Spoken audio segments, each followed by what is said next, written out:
সবসময় আমরা এগিয়ে আছি, এগিয়ে যাই, আমরা সব কিছু ভাবি, সব কিছু করি। আমরা যখন রাজপথে থাকি, ঘরে থাকি, বাইরে থাকি, আমরা মহিলা কিন্তু সবসময় আমরা পরিশ্রমী থাকি। আমাদের একটাই লক্ষ্য, আমরা জয় হব। আমরা জয় মানি আমার স্বামী জয়, মা জয় মানি ছেলে জয়, বউ জয় মানি স্বামী জয়, বোন জয় মানি ভাই জয়। এভাবে আমরা গড়ে এসেছি।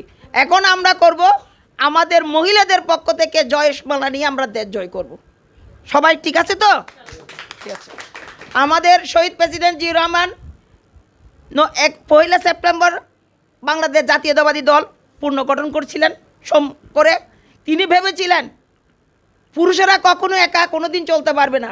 কোনো খালেই পুরুষের একা জয়যুক্ত হয় নাই, তার সাথে মহিলা রাখছে, হয়তো ভাইয়ের সাথে বোন রাখছে, মার সাথে ভাই ছেলে রাখছে, বাবার সাথে বউ রাখছে। এভাবে মহিলারাও ছেলেদেরকে এগিয়ে নেওয়ার একটা কি প্রেরণা যোগাইছে। যতক্ষণ আমরা প্রেরণা যোগাতে পারবো না ততক্ষণ। আর আমাদের একটা জিনিস, আমি আপনাদের অত বড় করতেছি না, আমি আপনাদেরকে নিয়ে শুধু একটাই কাজ করব।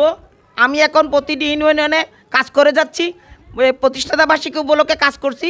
আমি এই ইউনিয়ন শেষ হলে আমি ওয়ার্ডে ঢুকে আমরা কাজ করব।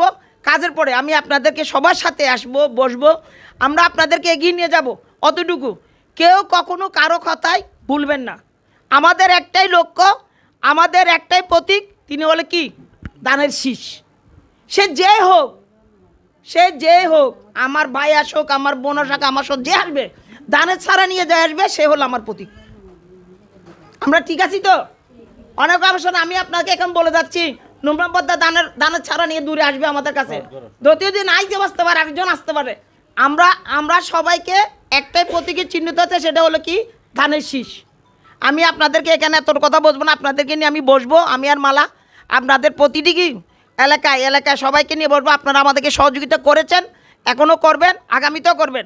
আমি চাইবো আপনাদেরকে সবাইকে সুস্থ রাখুক, আল্লাহ সহায়তা রাখুক। আপনারা আমাদের সহযোগিতা করবেন।